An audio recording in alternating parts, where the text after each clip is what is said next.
How much do you love God? That's what it boils down to. And your body is the temple of God, and you're not supposed to expose it to a bunch of lustful people. What if you were God? You wouldn't want that. I wouldn't want my wife doing it. Even if I was a drunkard, I wouldn't want her parading her nakedness around. I wouldn't want my daughter doing it. I want to tell Karen, as long as she lives and they grow one hickory limb, if I ever catch her immodest in the front of anybody, I'm going to run her slap to Del Rio.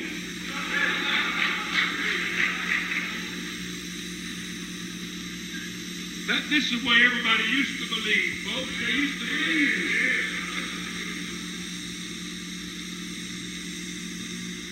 it. Jewelry, broided hair. In those days, they would take their long hair and put strands of gold through it. Then their hair would be broided with gold wrapped all through it. And it said, don't do that. And don't wear gold. Oh, mercy. Don't wear gold. God said don't wear gold. Or pearls, necklaces, earbobs. It's all through the Bible. Earrings, they had to take them off.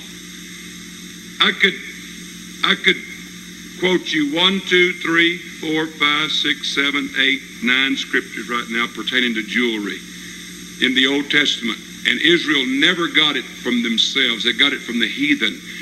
And before God ever did anything great for them, they had to take off their earrings, take off their necklaces, take off all their jewelry, and melt it and pour it out before God, or use it to build the altars of God with, or the temple of God. Before God ever blessed them, they had to get rid of all that jewelry.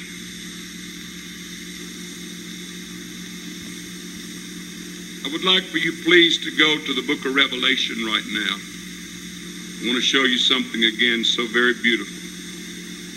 First of all, I'll show you something hideous and horrible. It's in the 17th chapter of Revelation, and it talks about the devil's church. Now, the devil's got a church, and there is a false religious system in the world today. And it says that it called her a great whore. You believe God's plain? A great whore. She sitteth upon many waters, or many people. She governs many people. And the kings of the earth have committed fornication, and the inhabitants of the earth have been made drunk with the wine of her fornication.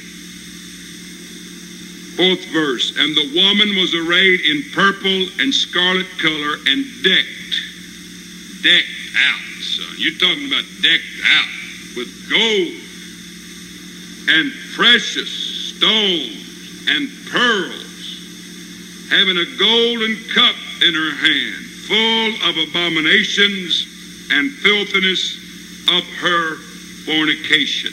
That's the devil's church. Gold and pearls and purple, and she is so made up, so beautiful. But I want you to see God's church. I want to be in that church. I love my soul enough to keep it under the Spirit's jurisdiction, because I want to be in this number.